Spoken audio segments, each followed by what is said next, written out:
Hi there and welcome back to my channel. This is Sean, the Honest Book Reviewer. In this video I'm discussing all the books I read for April, from the first book to the last book. During this month I read a few books as a whim. So going through the library I spotted some books and decided to read them during the month, and some other books were chosen for me. So at the start of this year I had 12 books chosen for me, and with all those 12 books they all were the first book in a series. So if I read those books and I enjoy them, it's another series I have to read. And knowing me as a reader, even if I don't enjoy the book very much, I'll probably read the rest of the series anyway, because for some reason I can't leave a series unfinished. So anyway, I read 2 of those books during this month. I read some arcs as well, and I had a good mixture of books I think genre-wise. And another book was by an author I've been meaning to read for quite some time, but I was always wondering about that book.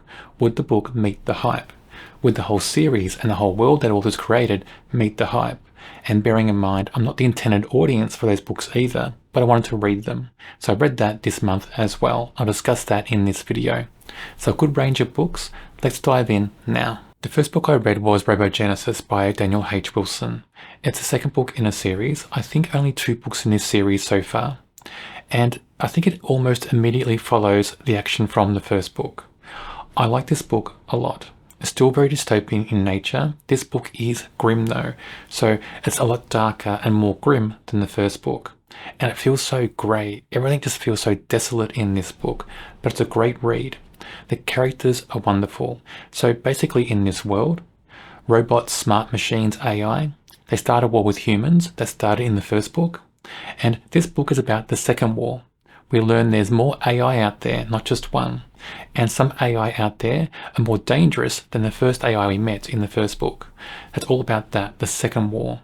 And the second AI is creating these machines, getting robots and smart machines that are already out there in the world and changing them, making them more dangerous and deadly. It's interesting, it's inventive, again very dark and grim, very grey, but the characters are wonderful, the human characters and some robot characters as well. There are robot characters on the side of good in this book, and whole, armies of robots on the side of good. But there's so many layers in this world. I like this so much.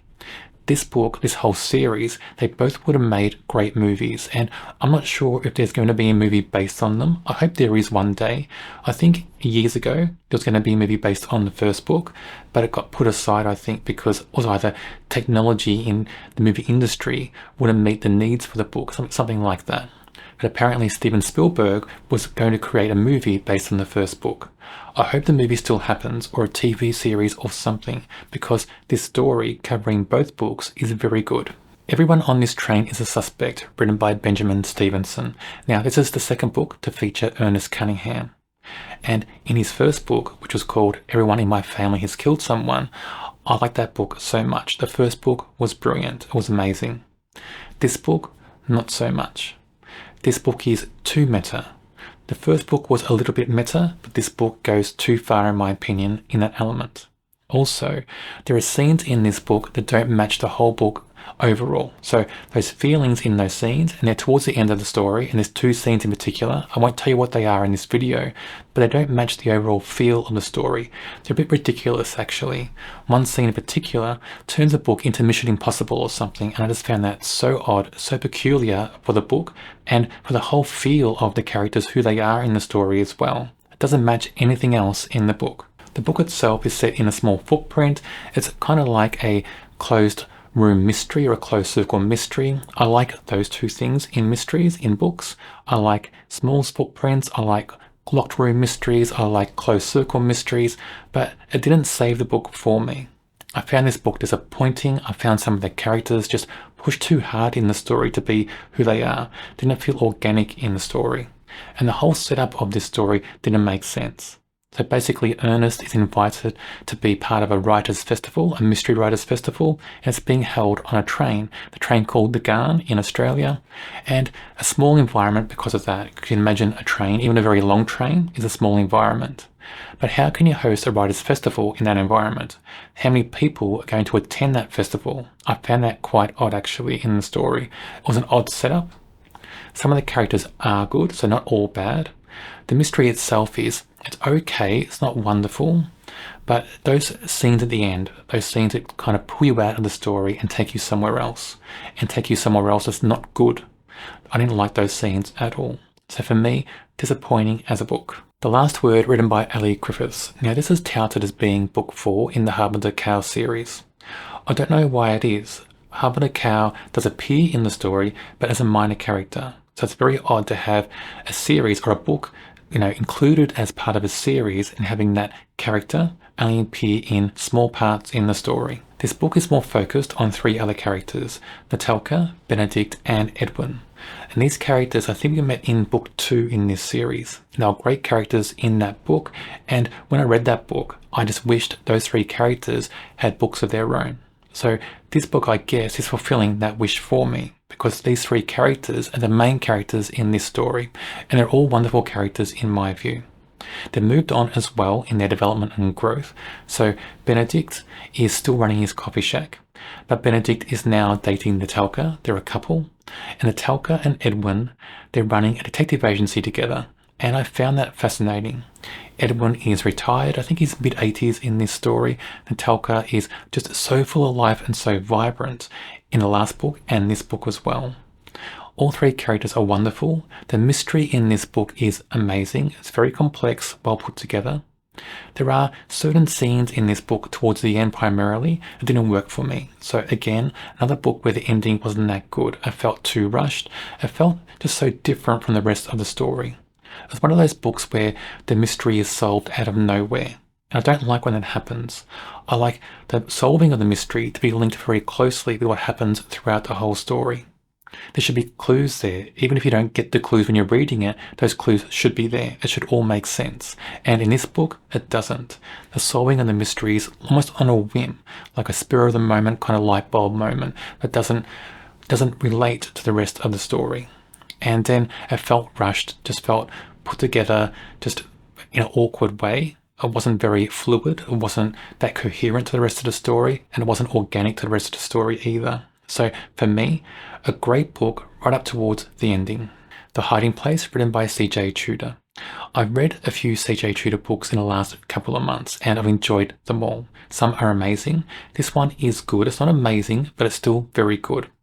It's part horror, part gothic, part drama, part mystery, a lot of stuff going on in this story. The horror elements, well, it's one of those horrors where you don't know what's going on. You don't get all the details about the horror elements. You don't get all the details about the evil in the book. And I like that in books sometimes. Some horrors work well with that, some don't of course, but this book does. When you finish this book, you're wondering about it. You're thinking about it. You want to find somebody and talk to them about it because you want to discuss all the things going on with that horror element. What do you think makes it tick? Where did it come from? All that sort of thing. You don't get all the details in the book, and it makes it more interesting and intriguing in that way. It kind of blends into the mystery element very much in the story. And the town itself, the setting, it almost feels like another character in this story. It's described very well. It's a bit grim, a bit dark. It feels a bit run down. It's a very small town. Well, not very, very small, but it is a small town setting.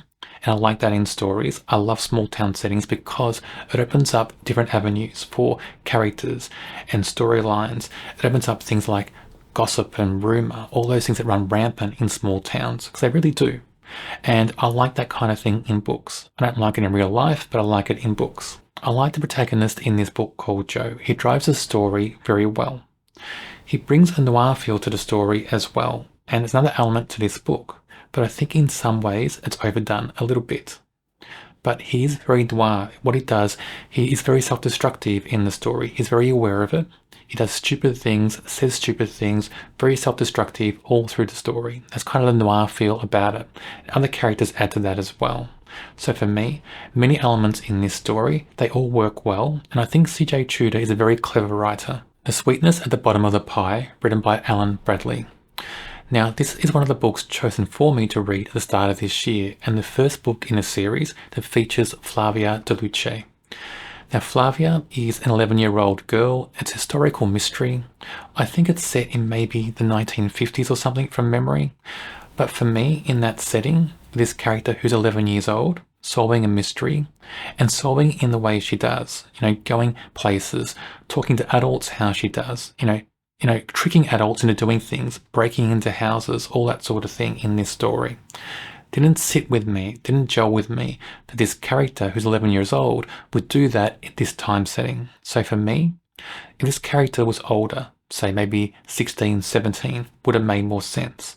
Or if this character remains as 11 years old, have this as a YA book, not an adult fiction book. That would have made more sense as well, and been more understanding and forgiving of a story like that. But for me, because it's adult fiction and this character's doing things that don't gel with what I expect of that time period, it just doesn't work. Sometimes I think you can have characters that are in a time period and doing things that kind of don't make sense for that period. It can work sometimes, but I think that character has to be the right age, have the exact type of character development that's needed for that setting in that book and what's going on in the story, and also be targeted to the right audience. And I think this book kind of fails in doing that. But the mystery is good. The writing in the book is good.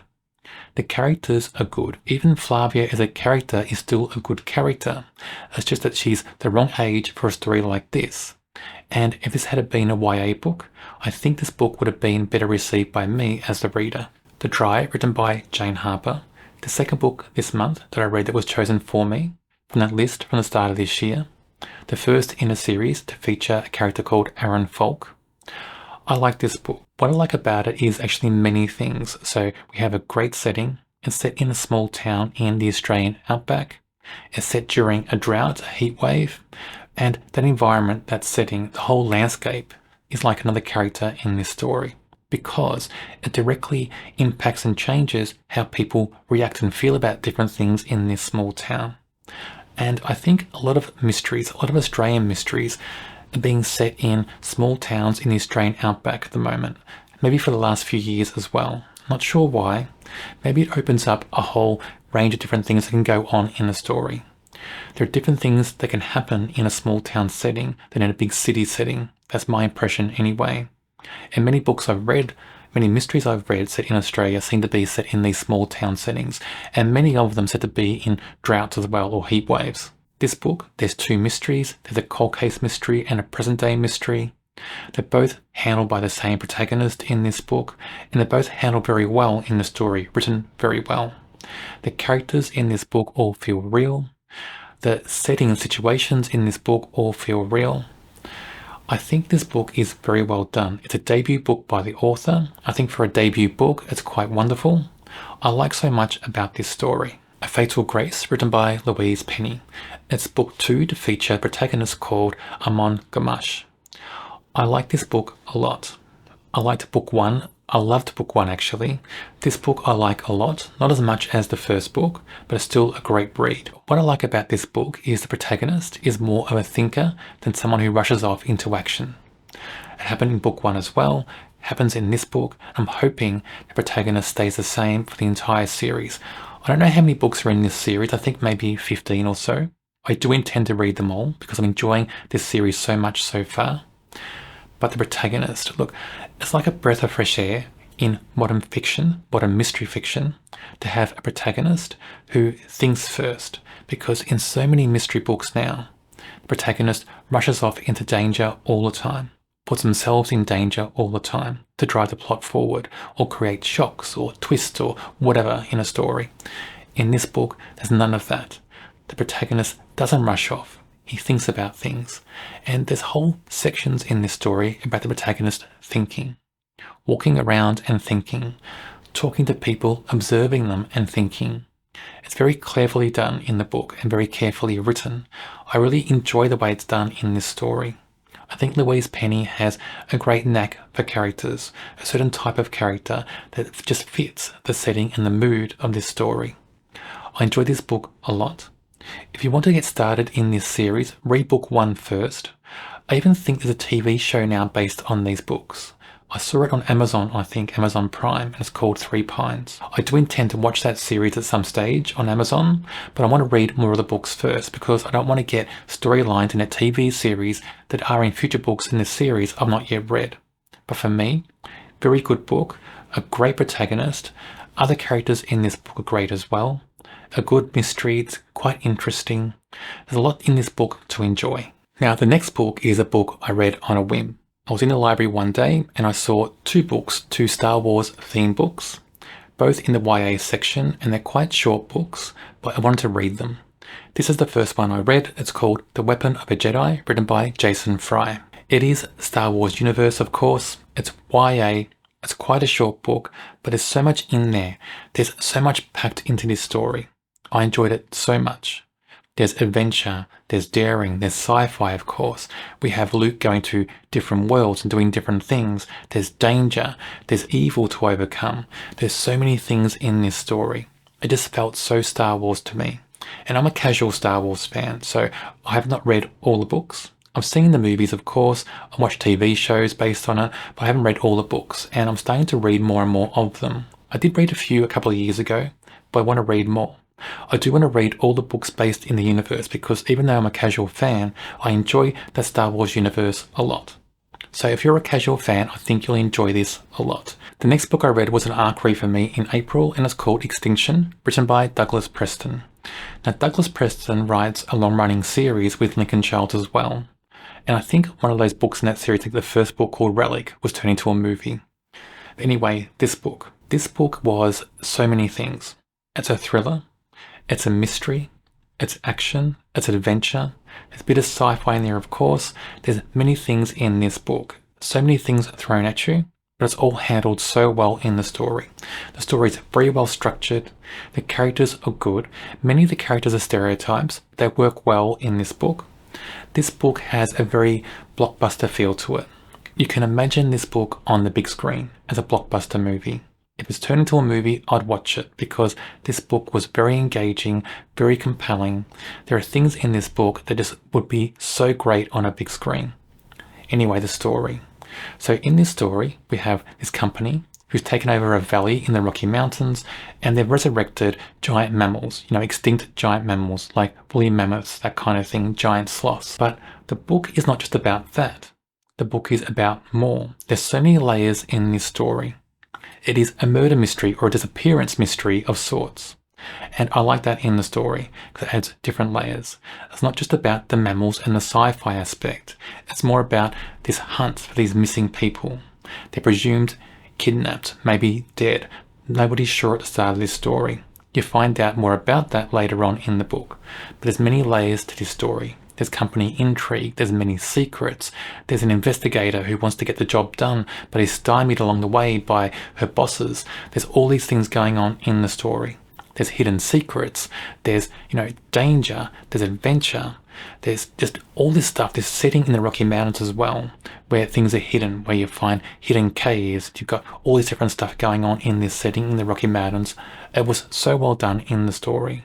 I enjoyed this so much. It's compelling. It hooks you into the story. A great read. The next book is Vanished, written by James Delargy. It's a mystery and a thriller. The premise of this book was fantastic. The execution was good, but not brilliant. There are two timelines in this story, very recent past and a present timeline. The present timeline is about a police investigation. They're trying to find out what happened to a missing family. The past timeline is about that missing family, the moments leading up to when they disappear. In the past timeline, I think it could have gone darker. It could have been, more dangerous in that past timeline.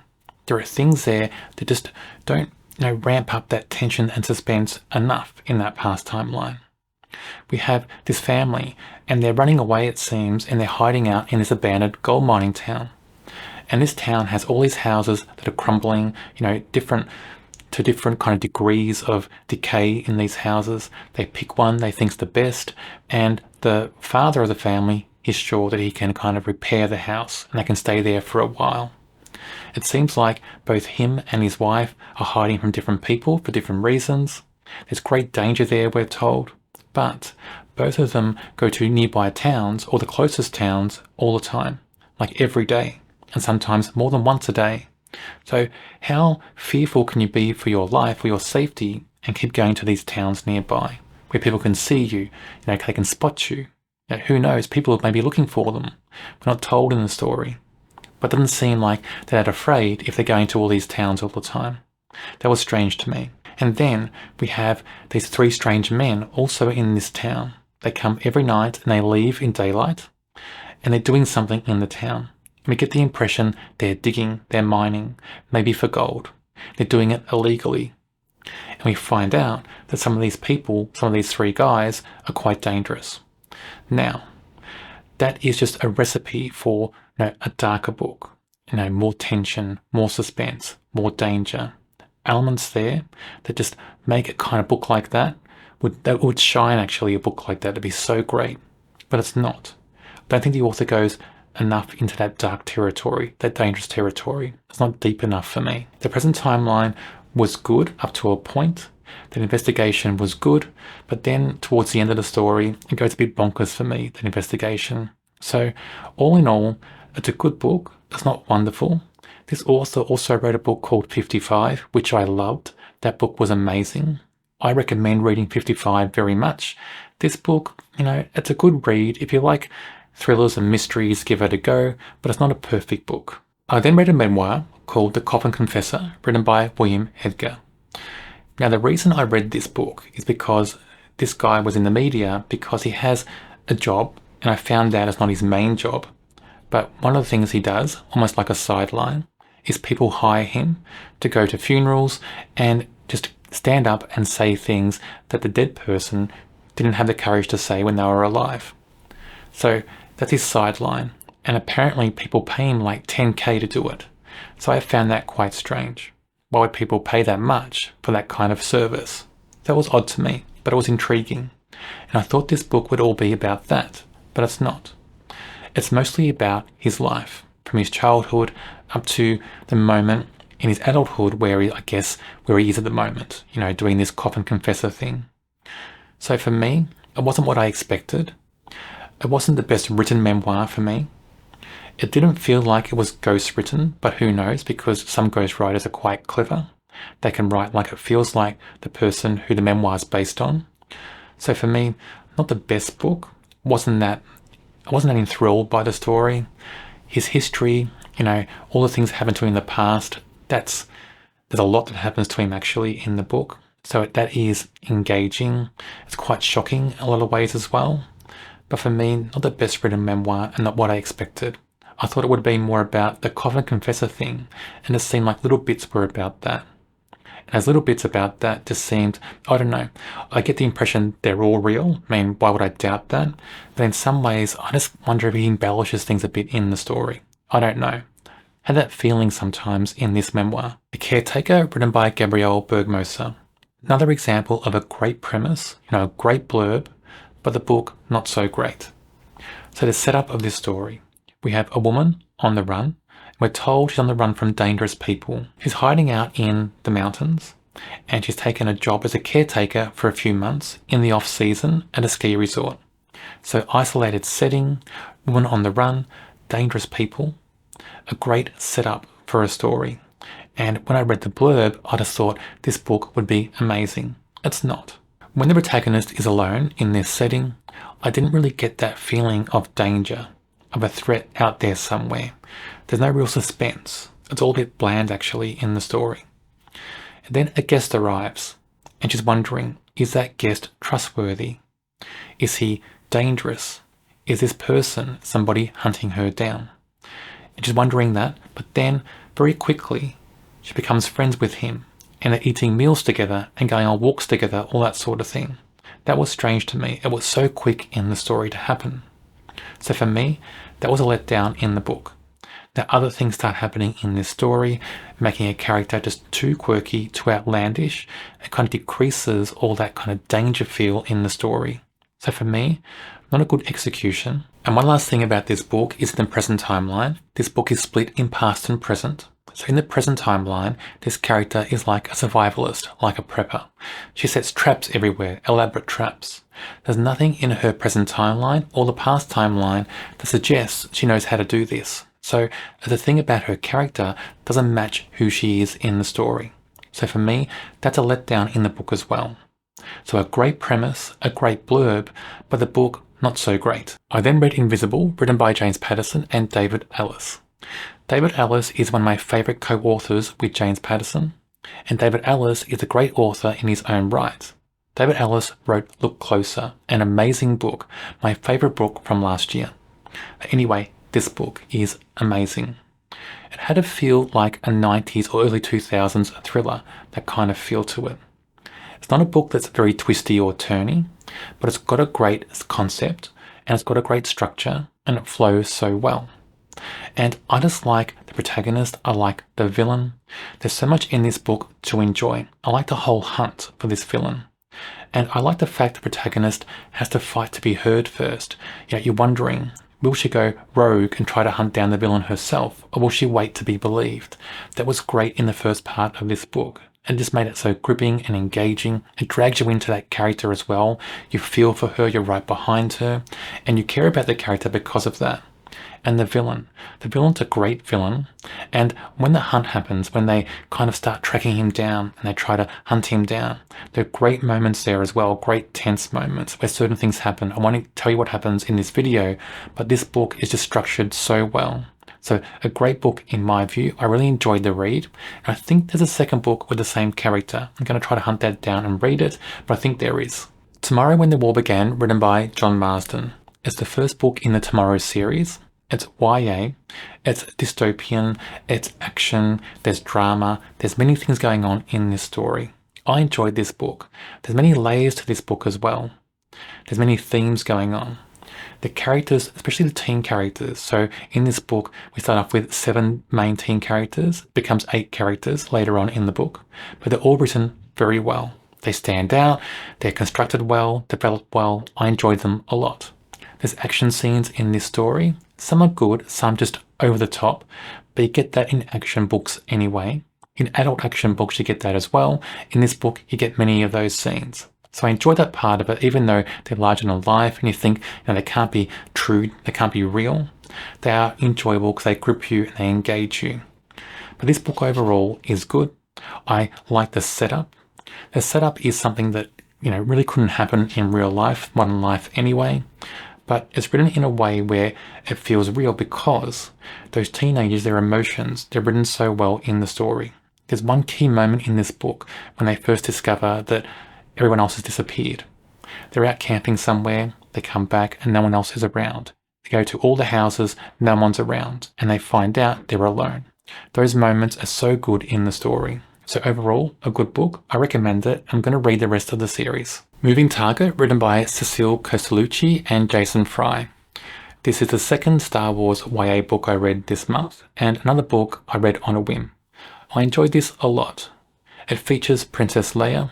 It's all about her going on a daring adventure, and I liked it. I liked the adventure side, I liked the daring side, I liked the action, the drama, suspense, the intrigue, a lot going on in this book. It's a short book, but it's a great book in my view. The Star Wars elements feel real. I like, the characters in this book. There's so many things in this book that feel Star Wars to me. So for me, a great read. I can't wait to read more in the Star Wars universe. Sometimes I Lie, written by Ellis Feeney. This is her debut book, and for some reason, this is the last book of all the books she has out at the moment that I've read. So I don't know why I waited to read the first book last, just the way things happened. But this book is a good read. Not amazing, but reading this book, you can tell why many people became fans of her after this book. The main reason it's not amazing is because there's so much that happens to the main character. How many bad things can happen to one character in a short time? Just overdone in my view. But there's many components in this book that you find in many Ellis Feeney books. There are characters that are dark, characters that are unlikable. We have big moments, big reveals in the story that change the whole direction of the plot. And there's a lot of twists and turns. There's a lot of things going on in this story that you find in future books by the author. So for me, it's almost like it's a good book. It's almost like it's a book where she's trying these things out. And then in later books, she perfects them. That's my view anyway. But I enjoyed the read. Just think there was too many things in this story happening to that one person. Just too many. Murder at Tanton Towers, written by Amy Myers, was an arc read for me in April. It's a cozy mystery, the first book in a series, and the series is called the British Stately Home Mystery Series. Now I enjoyed this. It has a very British feel to it. Everything about it. The characters, the writing, the plot, the dialogue, the setting, it all feels British to me. It's almost like a slow burn cozy mystery in a way as well. There are exciting moments there. What I liked about this is in this stately home, there are kind of hidden doorways and passageways that are discovered, and that intrigued me a lot. It excited me. I like when it happens in mysteries. It goes back to when I read Famous Five and books like that as a child, and they'd find hidden doorways and passageways, that sort of thing. It excited me then, and excites me now in books. That happened in this book, and I loved it. Also, the characters are well written. I did find it strange that the main character runs a small cafe on the grounds of this stately home, but doesn't spend much time in that cafe. It spends more time in the stately home, talking to people and just poking around, nosing around. I understand why, because if that character spent more time in her cafe, she'd do nothing in the story. It wouldn't move ahead. So for me, it's understandable, but still a bit strange. But other than that, it's a good mystery. It's enjoyable, intriguing, great characters, a great British feel for me. If you're after a cozy mystery that's very vibrant and loud characters, that's more fast moving, this isn't for you. But if you like mysteries in general, to have a British feel, a more slow burn feel as well, this may be for you. End of the story, written by AJ Finn. This is a slow burn mystery, very slow burn, but there's so much in this book I loved. I loved the setting. The setting feels almost gothic. It's set in a house primarily, a house that's owned by an author. The author plays a big role in this story. And the protagonist is a younger woman, and I think she's a teacher, and she's invited by this author to come and stay at the house and write his memoir. Now there's also a mystery in the past, a cold case. The author's first wife and his son, they went missing at one stage, I think about 20 years ago or so in this book, and nobody knows what happened to them. People think maybe they ran away, maybe they're dead, maybe this author killed them, nobody knows. And that's part of this story, because in this house, that kind of cold case mystery just lingers in the atmosphere. It's mentioned quite often, characters think about it, and the protagonist is told to stay in a bedroom, and the bedroom ends up being the bedroom of this son who went missing. And the bedroom is still set out like it was back in those days. That's interesting as well. But there are other characters in this book that play a prominent role, and they all have secrets, and you wonder if you can trust them. It's one of those books where you wonder who you can trust. All through the book you're wondering. We have this author's second wife, and this second wife was the assistant of the first wife. We have his adult daughter who lives at the house. Then we have the author's sister-in-law and her son, but they don't live at the house, they live nearby. But all these characters, they play big roles in the story, and you wonder who you can trust. So all this plays out in the story in a very controlled way. It's written so well. There are so many things going on in this story that just make you wonder why. One of those books where you go, what if? And what's going to happen next? The only thing about this book is the ending. I think the ending is just too big on reveals, too many of them. And I think that was toned down a little bit. I think it was kind of halved, take some of the reveals out and just keep some of them. Would have been better in my view. So almost brilliant as a book, just the ending ruined it a little bit. A Curious Beginning, written by Deanna Raybourn. As the first book to feature a character called Veronica Speedwell. I enjoyed this book. I wasn't sure what to expect. I heard about this book on a podcast, and on the podcast they were talking about it, saying it was wonderful, the whole series was wonderful. I wondered about it, and I finally decided to dive in and read the first book. Now I enjoyed it overall. What's interesting about this book is I think it's set in around 1870, 1880, maybe earlier, and the main character, Veronica, she's written to be more like a modern woman. Just the way she carries herself, she's independent, free-thinking, strong-willed, stubborn, all those sorts of things. And you don't kind of get that impression that women in that time period were like that. Not many of them anyway. But Veronica is all those things and more. I think that link between the past, where this book is set, and a modern female character is why so many people engage with Veronica so well, so completely, because she feels like a modern character. Other characters in this book are also wonderful. The main character, besides Veronica, is Mr. Stoker. He's so well written, he's very engaging, very mysterious, but he's very complete as a character. I enjoyed him a lot in this book. And both Veronica and Mr. Stoker work well together in this story. And they're secrets, so they've both got secrets. But you don't learn about all those secrets in the first book, which is very clever, I think. But it's a mystery as well, this story. The mystery is well done, well controlled. I enjoyed it a lot. I enjoyed their investigation. I enjoyed some of the action scenes in this story. There's a lot of light and shade in this book. There are fast moments, there are slower moments, a lot going on in this story. But it has like a really fun feel to this book as well, a feel of adventure. A lot of that comes from those two characters, Veronica and Mr. Stoker. If those characters weren't written in the way they are, this book wouldn't feel so vibrant, wouldn't feel so full of life. But it does. And I think it's a great read, and I can't wait to read more in this series. Mayday, written by Jess Lourey. This book is getting a re-release. That's why I read this. It was an arc read for me because of that new release. And I think the whole series is being released again, because I've got more books in my arc read queue to read for this series. When I first read the blurb for this book, I thought cozy mystery. A small town setting, the main character, Mira, moves to the small town and she's solving a crime. It's not really a cozy mystery though, it's more a general mystery. The reason it's not a cozy mystery, there are certain themes and concepts in this book. They're a bit too racy to be a cozy mystery. That surprised me in this book. I had no idea this book would end up being like a romantic comedy and a mystery. I thought it'd be like a true mystery, like a pure mystery, but it's not. The author though pushes that comedy element too hard in this book. There are too many quirky characters. They're too forced, I think. I don't mind some quirky characters in cozy mysteries, but I think when it's too overdone and too forced, it feels too unnatural. There's too much of that going on in this book. The mystery is good, got a good structure. There are certain elements to the main character's personality I don't like that much, which is very snarky, quite rude sometimes to many people in this book, in this small town. And it's written in a way where that snarkiness and that rudeness is coming across or pushed across as a comedy. But it's not really funny in the story, so I don't get that. I don't get that mean girl feel in the story. Is that funny really? I'm not sure. So for me, I'm not sure about the protagonist in this book so far. I don't know what happens in future books in this series yet. I'm going to read them to find out.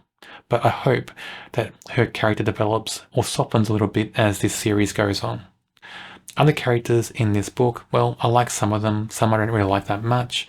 There are situations in this book that are just a bit too outlandish. They're written in a way it's meant to be humorous or comical. They're not really all that comical or humorous in the story. So for me, a lot of misses in this book. But the mystery was still good. It intrigued me and engaged me. I liked the investigation. I liked certain characters in this small town as well. So there's elements in this book I enjoyed, and I still will read more in this series. The last book I read in April was City of Bones, written by Cassandra Clare. Now, so many people would have read this book already. It's the first book I've read by this author, and I decided to read it finally. I've been thinking about reading it for quite some time, but I wondered, would the hype meet my criteria for a good book? I'm not the target audience for this book at all. So would all the hype meet my expectations? Well, not really. I found it an okay read. I didn't find it amazing.